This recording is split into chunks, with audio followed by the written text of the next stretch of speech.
Hi guys, this is Darkside92, and today this Black Ops video is going to offer you some tips that I find effective at making Domination on Array a somewhat easy win.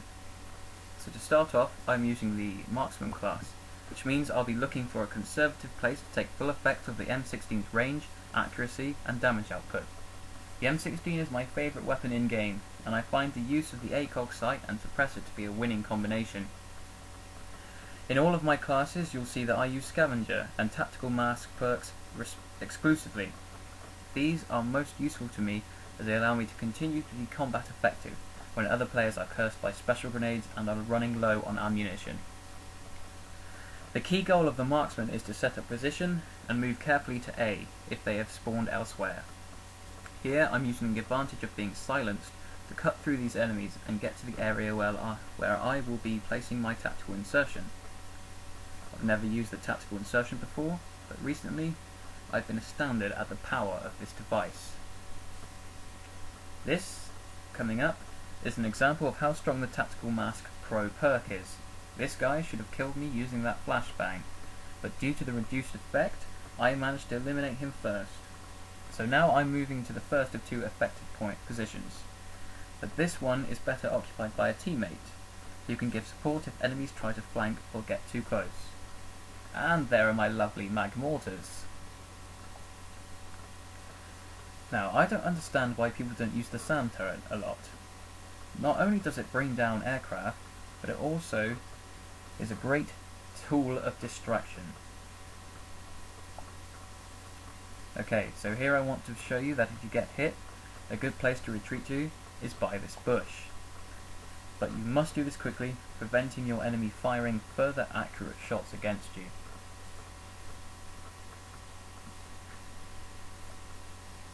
Okay, so now you want to be scoping out the area and preparing to move to the better of the two defensive positions. Using this larger piece of grass, not this piece of grass, not this piece. This is the position better used for your teammate. Now using this larger piece of grass, get on your belly and get cold and comfy. This is a little campy, but you will be defending the A flag efficiently. So try to position yourself as I have here. If you check the minimap, you'll see my team are on the other side of the map, making the chance that enemy will storm A very likely. Now this is defending A in action. First off, line up your scope and fire quickly at the second person. I have no idea where that guy disappeared to. Remember to listen out for the notification of if an enemy gets through your defences and attempts to take A. This offers a neat headshot. Now this is how effective this position is. This guy runs straight past me, going for my sand turret. Distraction proved too great and I gained another easy kill. Finally a fifth kill and the spawn flips. My defense of the flag prevented the enemy from easily capturing A when my team were absent. So now we move on to the support class and a different lobby entirely. Here I am using the Stoner 63, although any LMG is suitable, but I would highly advise using sleight of hand on any LMG class. Firstly, you want to throw an unprimed frag out of this window, as close to the flag as possible. Followed up quickly with a concussion grenade, especially if you arrive at this position late. When using this tactic, you must repeatedly check your flanks and the rear entryway to the dish control room, lest you be flanked while focusing on an enemy capturing the B flag. As you provide overwatch on B, ensure that you never stand in the window for too long. Doing so will leave you open to snipers and approaching eagle-eyed enemies. Popping in and out will allow you to take quick glances at the objective and also protect you from enemy soldiers. Upon noticing an enemy at distance, fire in single shots to ensure the best possible maintained accuracy on target. Reloading, although constant reloading with a weapon carrying extended magazines is not necessary until you are at 50% capacity, I like to reload often as the luxury of sleight of hand grants for the faster animation. When B is quiet, you should change your focus to controlling the main room and placing your tactical insertion. Although this area is fine for your original placement, it is highly likely that C will be held by the enemy when B is difficult to assault. In this case, after checking that the rear entryway is clear, putting your tactical insertion by the table is an effective placement.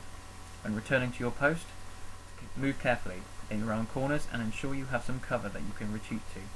As you wait by B, continue to periodically check your flanks and the entryways, clear out any obstructive glass, and take short looks at longer ranges for enemy movements. When an enemy soldier attempts to take the B flag, quickly peek out from the side of the window and eliminate them.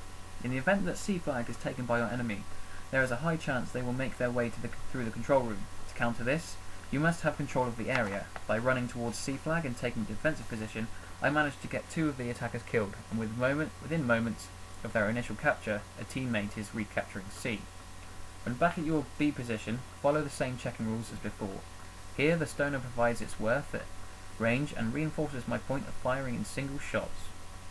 To control the building effectively, however, call in any spy planes you may have and periodically search through the other rooms.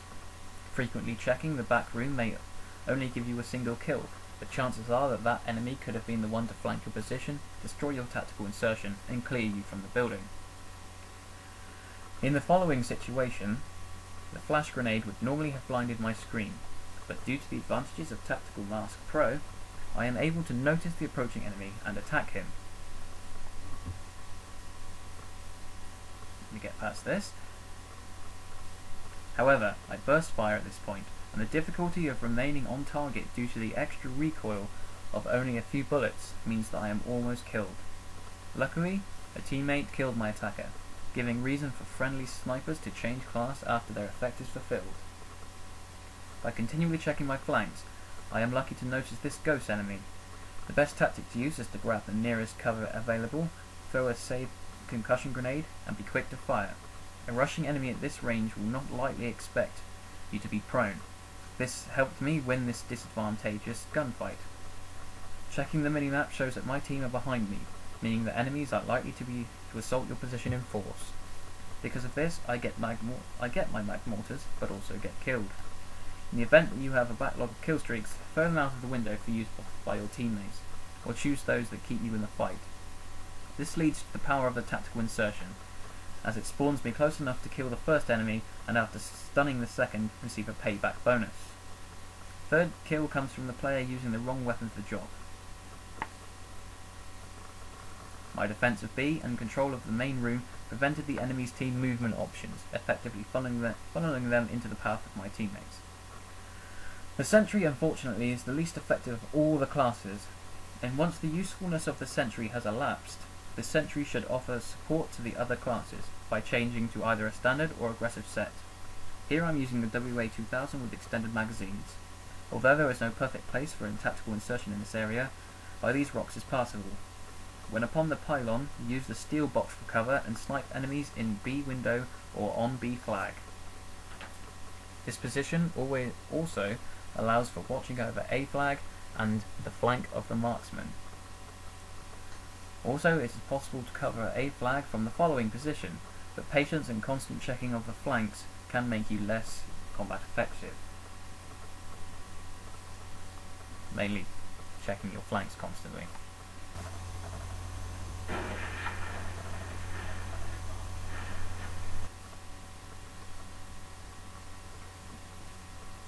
Headshot! Oh yeah! Finally, this is the aggressor class, focused around the MP5K with extended magazines, and based on the use of highly aggressive actions against your enemy. The main goal is to quickly attack and capture enemy flags, and to eliminate enemies who block your path. Ideally, you want to continue to push against the enemy, remaining on the offensive, even if you are defending the flag. As always, placing a tactical insertion before attacking is a smart option. Whilst moving long distances, always use the cover that is available. This will help you prepare for unseen enemies. Opponents will often be surprised by the speed and aggression of your tactics, and can often be caught off guard, with a rocket launcher in their hands or their eyes to the sky. A good tactic to remember is to always find the nearest cover to reload, and reload often with a submachine gun. As you prepare to assault A flag, place a tactical insertion in this area before moving out into the open. It is possible that you are entering an enemy spawn, but by being extremely aggressive in your actions, you may cause spawns to flip quickly. Here, the enemy spawn is close to A, and I am killed and the flag retaken.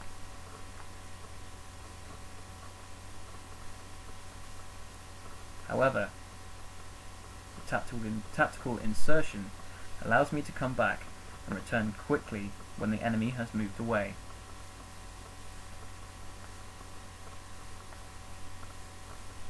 Because they expected me to spawn elsewhere, within 30 seconds I have retaken the A flag.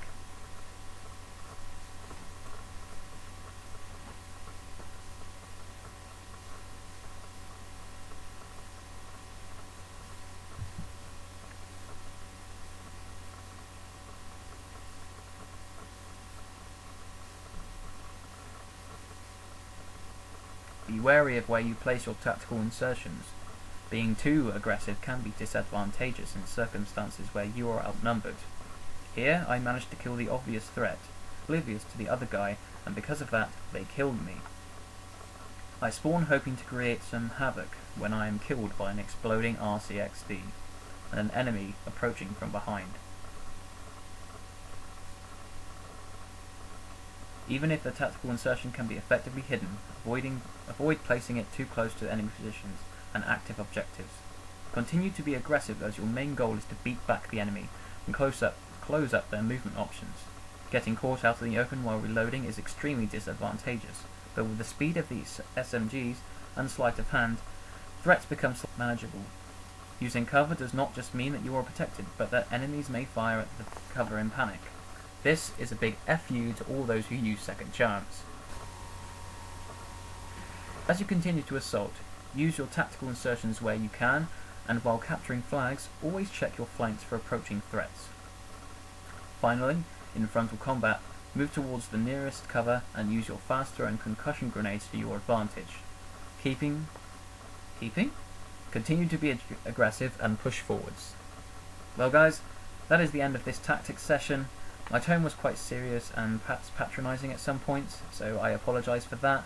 But anyways, I hope you enjoyed the video, thank you for watching, see you later guys, and take care.